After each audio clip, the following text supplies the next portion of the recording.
So today we will take up another full-fledged question on the chapter Retirement of a Partner,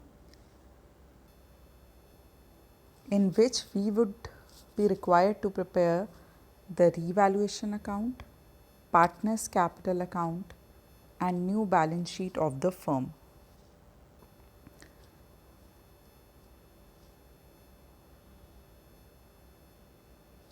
so revaluation account में हमें क्या record करना है? Debit side में सारे losses, that is decrease in the value of assets और increase in the value of liabilities, and credit side में सारे gains, that is increase in the value of assets और decrease in the value of liabilities. तो बस हमें इतना prepare करना है रीवैल्यूएशन अकाउंट में. पार्टनर्स कैपिटल में सिंपल रूल क्या है? पार्टनर्स कैपिटल बढ़ेगा तो क्रेडिट साइड लिख देंगे, पार्टनर्स कैपिटल कम होगा तो डेबिट साइड लिख देंगे. सो जनरली पार्टनर्स कैपिटल की क्रेडिट साइड हम क्या क्या लिखते हैं? पार्टनर्स का ओपनिंग बैलेंसेस जो कि हमें ओल्ड बैलेंस शीट में गिवन होता है, उसका कुछ रिजर्व या एक्यूमुलेटेड में शेयर्स है तो उसको बांट देते हैं. रीवैल्यूएशन में प्रॉफिट है तो वो हम क्रेडिट साइड में शो करते हैं. रिटायरिंग पार्टनर का शेयर ऑफ गुडविल हम क्रेडिट साइड में शो करते हैं. और अगर डेबिट साइड की बात करें, डेबिट साइड में क्या क्या रिकॉर्ड होता है? ड्राइंग्स, इंटरेस्ट ऑन ड्राइंग्स, कोई भी एक्यूमुलेटेड लॉसेस में शेयर है, गुडविल राइट ऑफ करेंगे या रिवैल्यूएशन लॉस है, ये सारी चीज़ें हम पार्टनर्स कैपिटल के डेबिट साइड में रिकॉर्ड करते हैं. एंड न्यू बैलेंस शीट में हम क्या करते हैं? अगर किसी एसेट्स या लाइबिलिटीज़ की वैल्यू चेंज हुई हैं तो हम न्यू बैलेंस शीट में न्यू वैल्यूज़ लिख देते हैं, और किसी एसेट्स या लाइबिलिटीज़ की वैल्यू चेंज नहीं हुई तो हम as it is old balance sheet से न्यू बैलेंस शीट में ट्रांसफ़र कर देते हैं. और न्यू कैपिटल बैलेंसेस को हम as a capital balances show करते हैं लाइबिलिटी साइड, और सारे रिजर्व एक्यूमुलेटेड लॉसेस को हम हटा देते हैं बैलेंस शीट से क्योंकि वो ऑलरेडी हम डिस्ट्रीब्यूट कर चुके हैं.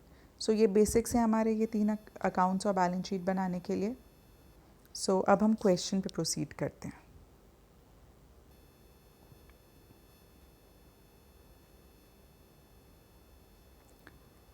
So in the question, old partners are given and their old shares are 5/10, 3/10 and 2/10 respectively. Retirement का क्वेश्चन है तो ज़रूर कोई रिटायर हो रहा होगा. कौन रिटायर हो रहा है? बी. सो याद रखिएगा, हमेशा क्वेश्चन में हम पहले क्या चेक करते हैं कि ओल्ड रेशो क्या है, कौन रिटायर हो रहा है. ये सबसे पहले हमें रिटायरमेंट के क्वेश्चन में चेक करना है. देन हमें उस डेट पे बैलेंस शीट गिवन होगी. बैलेंस शीट में लाइबिलिटी साइड देखते हैं क्या क्या गिवन है. बिल्स पेबल और क्रेडिटर्स तो हमारी नॉर्मल एक्सटर्नल लाइबिलिटीज़ हैं. रिज़र्व देखते हैं क्या मन में आना चाहिए कि हमें इसको पार्टनर्स कैपिटल में डिस्ट्रीब्यूट करना है, तो ये पार्टनर्स कैपिटल के कौन सी साइड चला जाएगा? Credit side. देन ये हमें ओपनिंग बैलेंसेस गिवन है, ये भी कहाँ रिकॉर्ड होगा? पार्टनर्स कैपिटल के credit side. Cash at bank given है, debtors, machinery, building, stock, investment. तो एसेट साइड ना तो कोई गुडविल है ना ही कोई एक्यूमुलेटेड लॉसेज है, तो एसेट साइड से हमें कुछ भी राइट ऑफ, कुछ भी डिस्ट्रीब्यूट नहीं करना. अब एडिशनल इंफॉर्मेशन देखते हैं.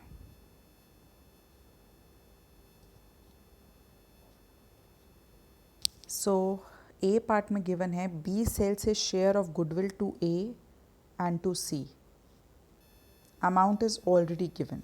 सो गुडविल यहाँ आ गया, तो एडिशनल इन्फॉर्मेशन में जब भी गुडविल आता है, क्या इसकी जर्नल एंट्री कौन सी याद आती है? Gaining partners capital account debit to sacrificing partners capital account. अब बी फर्म छोड़ के जा रहा है तो अपना शेयर ऑफ प्रॉफिट वो फर्म में ही छोड़ के जा रहा है, तो बी तो सैक्रिफाइसिंग पार्टनर है. गेनिंग पार्टनर्स कौन है यहाँ पे? A and C. So what will be the journal entry? A's capital account debit, C's capital account debit to B's capital account. And अभी तक हम जितने क्वेश्चन करते थे उसमें goodwill of the firm given होता था और हम शेयर्स निकालते थे, बट इस क्वेश्चन में हमें डायरेक्टली ही ए और सी का शेयर ऑफ गुडविल गिवन है. सो ए के सामने हम 8,000 लिख देंगे, सी के सामने 4,000 लिख देंगे, और बी's कैपिटल में आ जाएगा 12,000. Then stock is to be appreciated and building is to be appreciated. Stock और बिल्डिंग की वैल्यू अप्रिशिएट हो रही है. अप्रिशिएट का मीनिंग हम लास्ट वीडियो में भी डिस्कस कर चुके हैं, increase. So increase in the value of asset, ये दोनों ही कहाँ रिकॉर्ड होंगे? रीवैल्यूएशन के credit side. Then C part, investment was sold for rupees 22,000. So यहाँ पे हम इन्वेस्टमेंट को सेल कर रहे हैं, तो पहले तो सेल ऑफ इन्वेस्टमेंट की एंट्री क्या आ रही है मन में? सेल करेंगे तो कैश आएगा बिजनेस में या बैंक आएगा. So bank account debit to investment account, और इसमें अमाउंट कितना चला जाएगा? 22,000. बट अगर हम ओल्ड बैलेंस शीट में देखें, इन्वेस्टमेंट की वैल्यू कितनी है?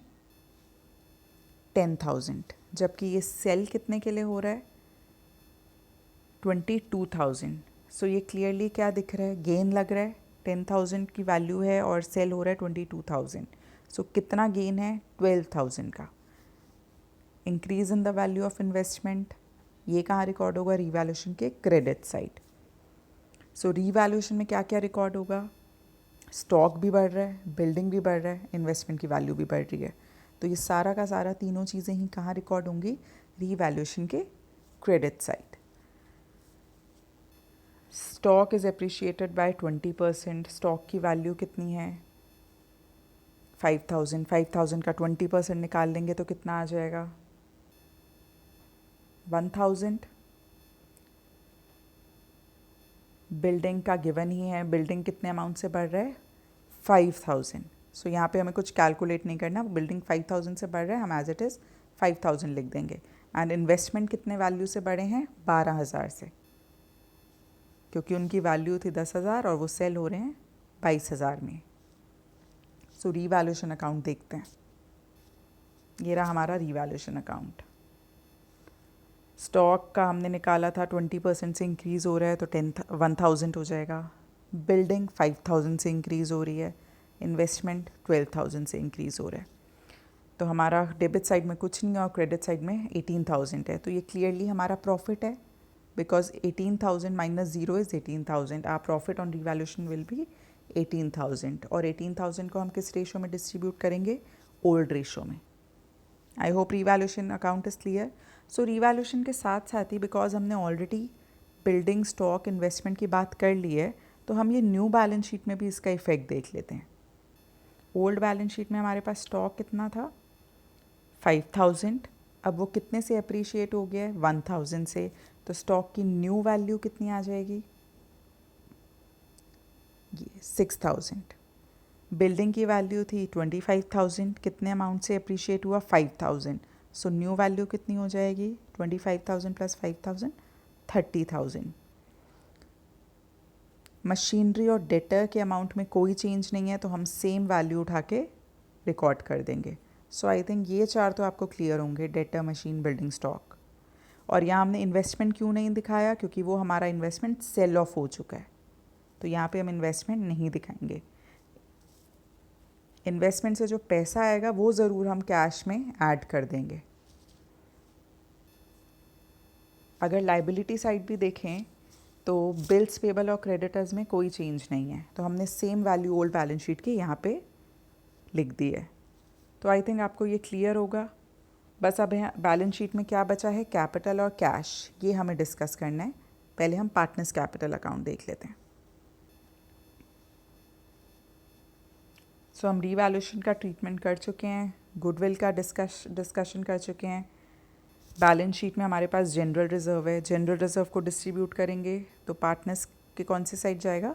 क्रेडिट, पार्टनर्स के क्रेडिट साइड.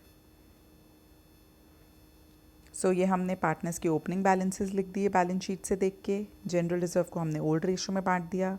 रीवैल्यूएशन में प्रॉफिट था, इसलिए पार्टनर्स कैपिटल की क्रेडिट साइड ट्रांसफ़र कर दिया. गुडविल के लिए हमने क्या एंट्री की थी? A's capital account debit, C's capital account debit to B's capital account debit. यहाँ पे ए और सी डेबिट हो रहे हैं, तो ये हमने ए और सी के डेबिट के कॉलम में लिख दिया. टू में हमने लिख दिया बीज कैपिटल.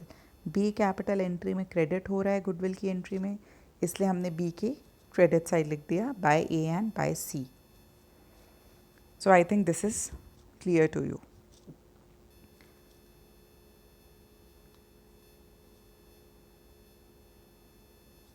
सो हम ए पार्ट कर चुके हैं, बी पार्ट कर चुके हैं, सी पार्ट कर चुके हैं. डी पार्ट में क्या लिखा है?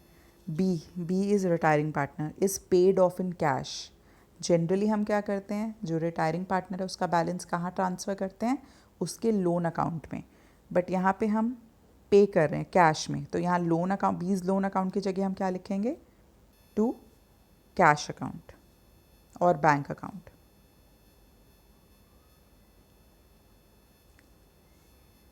सो बी का जितना भी क्रेडिट और डेबिट में हम डिफरेंस देखेंगे तो ये आ रहा है 40,400। ये हमने बीज लोन अकाउंट में नहीं ट्रांसफ़र किया, बट हमने पे ऑफ कर दिया, तो हमने टू बैंक अकाउंट लिख दिया। सो यहाँ पे भी बैंक यूज़ हो रहा है। देन ए और सी का जो भी कैपिटल बैलेंस डिफरेंस आया वो हमने बैलेंस सी डी में ट्रांसफ़र कर दिया। ये ए और सी के न्यू कैपिटल हो जाएंगे, जो कि हम आगे कहाँ पे रिकॉर्ड करेंगे, न्यू बैलेंस शीट में ए और सी के क्रेडिट बैलेंसेस लिख दिए, कैपिटल बैलेंसेस। तो हमारा लाइबिलिटी साइड तो पूरा हो गया। अब एसेट साइड में जो इम्पोर्टेंट चीज़ ध्यान रखनी है वो है cash at bank. So bank में पूरे अगर हम क्वेश्चन देखें, बैंक कहाँ कहाँ इफ़ेक्ट हुआ है, यहाँ पे जनरली मैंने देखा है स्टूडेंट्स कंफ्यूज हो जाते हैं, जबकि ऐसा कुछ हार्ड नहीं है।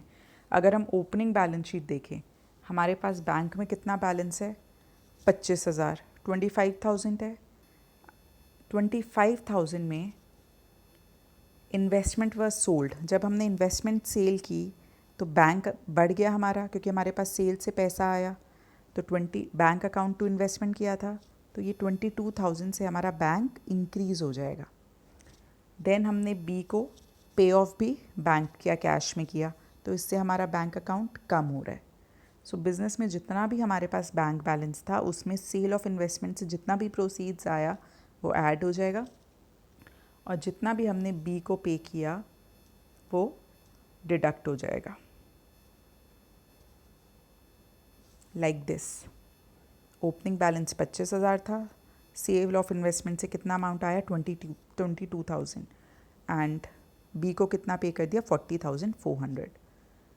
सो ये आप प्लस माइनस करेंगे तो ये आपका आ जाएगा 6,600। अब आप इसको टोटल करोगे तो आपका बैलेंस शीट का टोटल आ जाएगा 67,000 and 67,600। So I hope this is clear to you. Now for your practice, you should also try to pass journal entries in this question, because इस बार अभी क्वेश्चन में तो क्या लिखा है कि prepare revaluation partners capital and new balance sheet, but question में ये भी आ सकता है कि पास द जर्नल एंट्रीज। तो अब आपको क्या करना है कि सारी ट्रांजेक्शन्स की जर्नल एंट्रीज करनी है। सो मैं बता देती हूँ यहाँ कितनी जर्नल एंट्री होगी। हम क्वेश्चन को स्टार्टिंग से देखते हैं। अगर लाइबिलिटी साइड देखें तो जनरल रिजर्व है, जनरल रिजर्व से रिलेटेड एक जर्नल एंट्री हो जानी चाहिए। जनरल रिजर्व को हमें सिंपली ओल्ड पार्टनर्स में बांटना है। क्या एंट्री होगी इसकी, general reserve to A's capital to B's capital to C's capital, और ये 5:3:2 में हम बांट देंगे। तो ये तो आपकी हो गई फर्स्ट एंट्री, डैट इज़ ये फर्स्ट एंट्री हो गई related to accumulated profits and reserves and losses.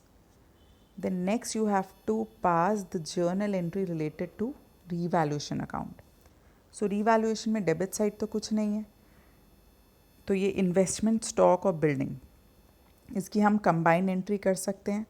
जब भी अकाउंट से जर्नल में ट्रांसफ़र करना हो, हम कैसे एंट्री करेंगे, ये रीवैल्यूएशन का डेबिट साइड है और ये रीवैल्यूएशन का क्रेडिट साइड है।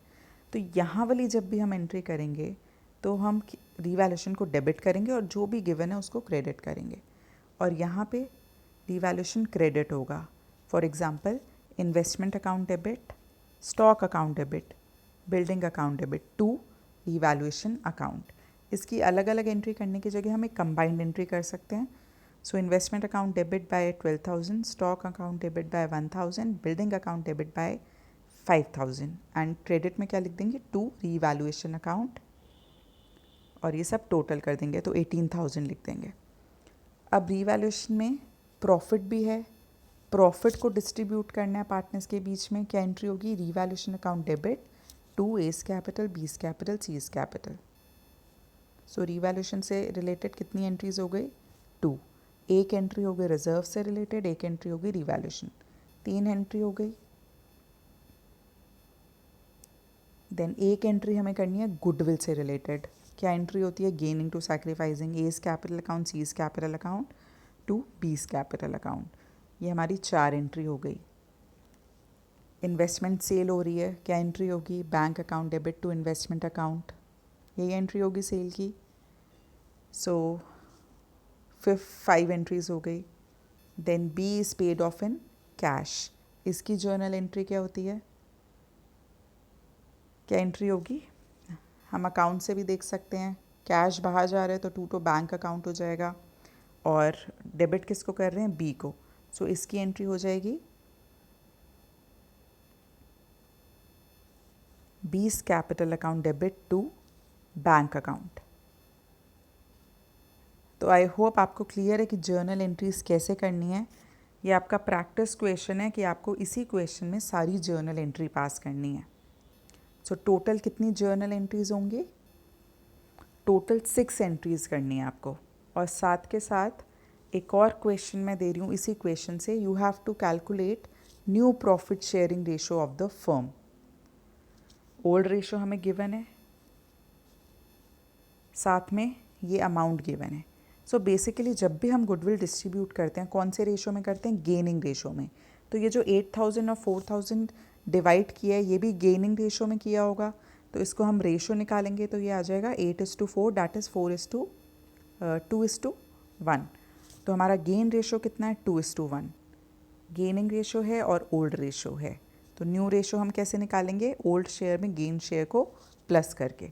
सो आपको क्या क्या करना है इस वीडियो को देखने के बाद? एक तो आपको इसी क्वेश्चन में जर्नल एंट्री पास करनी है, 6 जर्नल एंट्रीज। साथ के साथ इस क्वेश्चन में न्यू रेशो क्या होगा वो भी कैलकुलेट करना है।